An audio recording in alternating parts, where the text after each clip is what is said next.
6, Lesson 4, de Moivre's Theorem and Nth Roots. In this lesson, we want to graph complex numbers in the complex plane, write complex numbers in trig form, and perform operations on them. And then using de Moivre's theorem, we want to find the nth power of a complex number and find the nth roots of a complex number. So every complex number can be graphed in terms of the complex plane. So instead of having these in a horizontal and vertical direction, we make this the real direction and this is the imaginary direction. So if we have a real 2 plus 3i, we go 2 in the real direction, and then we go 3 in the imaginary direction, 2 plus 3i. Minus 2 plus I, we go minus 2 in the real direction, and then plus 1 for the imaginary part. So again, the horizontal axis is the real one, the imaginary one is the vertical one. So we're going to associate any complex number a plus bi with the point AB, and the absolute value of a complex number is just its modulus, which is the square root of a squared plus b squared, just like we had for vectors. Find the distance of minus 3 plus 7i from the origin in the complex plane. Well, if I had 3 plus 7i, it would be 3 this way and this way. So just using the Pythagorean theorem again, it would be the square root of 3 squared plus 7 squared, or the square root of 58 from the origin. Now, every complex number also has a trigonometric form. We've been using them in the form a plus bi, but we're now going to change them into trig form, which is why it's another application of trigonometry. Our real part is going to be r times the cosine of theta of some angle for some radius, and b will be r sine of theta again. For some r and some theta, b will be equal to r sine of theta, where r is the square root of a squared plus b squared, and the tangent of theta gives the imaginary over the real part. The number r is, again, the absolute value of the imaginary number, and theta is some argument or some value that we get based on that complex number. The trig form, again, is not unique for complex numbers, just as it wasn't for polar coordinates, so there's going to be more than one way. But what they generally do with complex numbers is that you require the angle to be between 0 and 2 pi. So that's what we're going to do throughout this lesson. We're always going to use an angle which is between 0 and 2 pi. We won't use negative angles at all, and we won't go past 2 pi. So if we have 1 minus the square root of 3i, and we want to put that in trig form, first of all, I find the modulus, or the absolute value of it. I take the square root of the sum of squares of each of the components, and I'll get 2.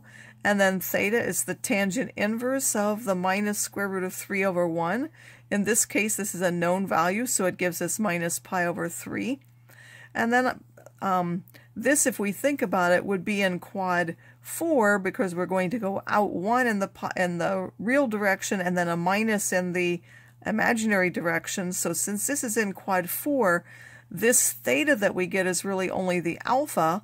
Of course, this was a negative ratio, so it gives us a negative angle in quad 4.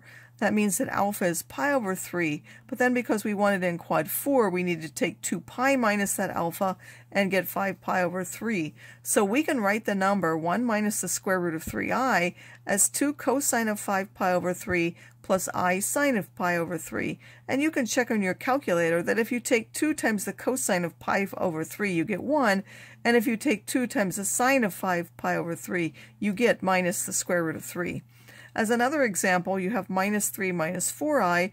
The modulus of that is 5, and then the angle is the tangent inverse of minus 4 over 3, which is about 0.927. Again, this one is not a known angle, so we have to simply use a decimal approximation for it. This is in now quad 3, and we have to use this to get the angle. Of course, this gave us in something in quad 1. Quad 1 just means that the alpha is 0.927, but now to get something in quad 3, we need pi plus alpha, so we get 4.07. So again, minus 3 minus 4i is the 5 out in front, the cosine of that angle, and the I times the sine of that angle. So again, we can now write them in the normal complex form to the trigonometric form of a complex number. And this is useful for certain things. So we can multiply and divide complex numbers just as we did before, only now we're going to do them in trigonometric form. If we have two numbers in trigonometric form, when we want to take the product, we multiply the radii out front, and then we add the angles. When we want to divide the complex numbers, we divide the numbers out front. If the z one's on the top, the r one has to be on the top. And then I take the cosine of the angle between them, where I have to take the one on the top and subtract the one on the bottom. We're going to check also in some of the examples that these give us the same thing that we had previously by the regular multiplication and division of complex numbers. So if we want to find the product of this number with this number, again, when I multiply them, I multiply the 25 square roots of 2 and the 14 out in front, and then I take and add the angles. So I take minus pi over 4 and add pi over 3, I will get pi over 12. This again is in cosine form, but if we want to change this into a decimal form, the normal way, we could sit and multiply those out. So we have used this multiplication to get the same thing we would have gotten before in the other way. So this is the trig form of it, and then this is the regular standard notation for complex numbers. If we divide those two complex numbers, again, we take the ratio of the numbers out in front, and then we subtract the angles. Again, the minus pi over 4 came first because the z1 was on the top, and then I subtract the pi over 3, giving me 7 pi over 12. Again, this is in trig form, and then this is in the other form. And in the problem set, I will have you do some to show that if you do it the normal way and you do it this way, you'll end up with the same thing. Now, de Moivre's theorem is a theorem that allows us to find powers of complex numbers.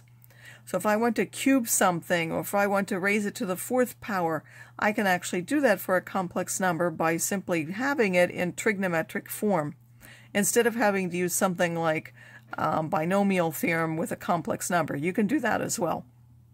So if I take a number, r cosine of theta plus I sine of theta, and n is a positive integer, then if I raise the number z to a positive power, it turns out that I raise the number n outside to the power, and then I simply multiply each angle times n. So if I want to cube, I'm going to cube the number out front and multiply the angle by 3. If I want to take to the 5th power, I'm going to take the 5th power of the number out front, but I'll multiply the angle inside by 5. So if I want to cube 1 plus I square roots of 3 using de Moivre's theorem, first of all, I need to put it into trigonometric form. So I'm going to change this first of all into trig form by finding its modulus, which is 2, and then the angle pi over 3, and then this is in quad 1, so I actually have the angle in quad 1. So 1 plus I square roots of 3, if I rewrite that, is 2 cosine of pi over 3 plus I sine of pi over 3. So now using de Moivre's theorem, if I want to cube this, I have to cube the number out front, which is 2 cubed, and then I need to multiply each of those angles by 3 as well. I'll get 8 cosine of pi plus I sine of pi, which is 8 times minus 1 plus 8i times 0, which will end up being minus 8. So even though this started off as imaginary, when we cube it, we get a real number. Again, this is showing why sometimes imaginary numbers can be used to get real answers. We also want to be able to go the other way. If we're given something, we want to be able to take roots of it, and we want to know how many of them there are. Well, it's similar to polynomials. When we had a polynomial of an nth degree, it turned out there were n roots. Well, the same is true for complex numbers. If I have any complex number, whether it's 1 or 4 or whatever it is, or 2 minus 3i, so whether it's pure real, it's completely real, or it's completely imaginary, or has a real part and an imaginary part, if we take the nth roots, there will be n of them. So there are 3 cube roots of 1. There are just that one of them is real and 2 of them are imaginary.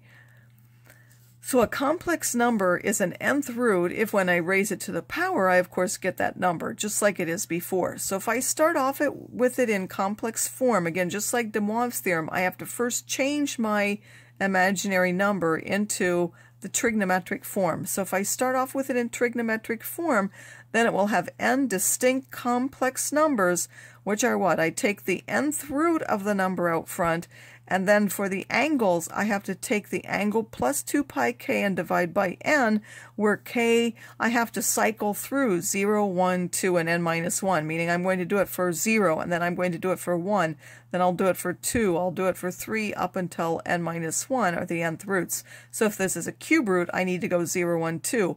If it's a 10th root, I would have to go 0, 1, up to 9. These are actually evenly spaced in a circle with a radius of that amount. So if I want to find the 3 cube roots of minus 1, of course we know the real one is minus 1, but that means there are 2 imaginary as well. So again, first I'm going to write this in trigonometric form. Minus 1 plus 0i, well, cosine of pi is minus 1 and the sine is 0, so I just knew that that was the trig form for it. I could go through the steps with r is equal to 1. So now what are the cube roots? I take the cube root of the modulus of this, which is just 1, and then I take the cosine of the angle plus 2 pi k over 3 and the sine of pi plus 2 pi over k for 0, 1, and 2. So if I put in 0, I simply get pi over 3. If I put in 1, I get 3 pi over 3, which is pi. If I put in 2, I get 5 pi over 3.